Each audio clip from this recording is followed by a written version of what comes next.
আমি আলোচনা কৰোঁ চাহিদাৰ বিভিন্ন প্ৰকাৰৰ বিষয়ে টাইপছ অফ ডিমাণ্ড।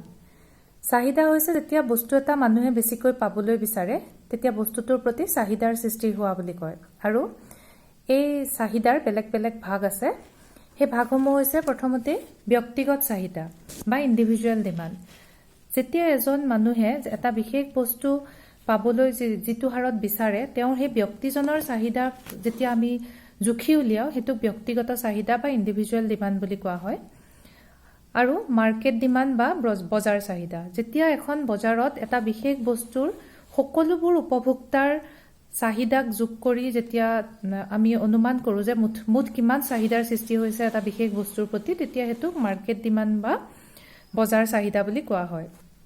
সেইদৰে চাহিদাৰ আৰু এটা ভাগ হৈছে যৌথ চাহিদা বা জইণ্ট ডিমাণ্ড। যৌথ চাহিদা হৈছে আমি কিছুমান এনেকুৱা বস্তুৰ প্ৰতি চাহিদাৰ সৃষ্টি কৰোঁ যিবোৰ বস্তু অকলে ব্যৱহাৰ কৰিব নোৱাৰি। উদাহৰণস্বৰূপে গাড়ী আৰু পেট্ৰল। আমি যেতিয়া এখন গাড়ী কিনিম তেতিয়াহ'লে তাৰ বাবে হয় পেট্ৰল বা ডিজেল বা যিকোনো এটা ইন্ধনৰ আমাৰ প্ৰয়োজন হ'ব। অৰ্থাৎ গাড়ীখন কিনাৰ লগে লগে আমি সেই ইন্ধনটোৰো চাহিদাৰ সৃষ্টি কৰিম।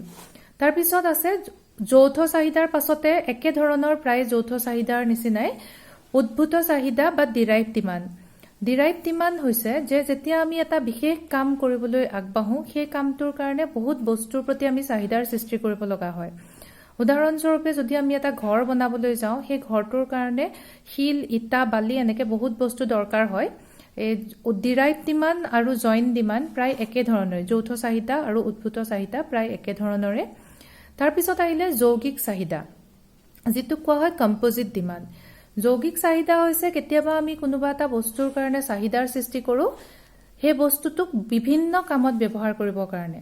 উদাহৰণস্বৰূপে আমি গাখীৰৰ প্ৰতি চাহিদাৰ সৃষ্টি কৰোঁ গাখীৰৰ বেলেগ বেলেগ কামৰ কাৰণে, যেনে দৈ বনাবলৈ, ঘি বনাবলৈ, পনীৰ বনাবলৈ বা মিঠাই বনাবলৈ। এইদৰে আমি যিকোনো এটা বস্তুৰ প্ৰতি বেলেগ বেলেগ ধৰণে চাহিদাৰ সৃষ্টি কৰিব পাৰোঁ।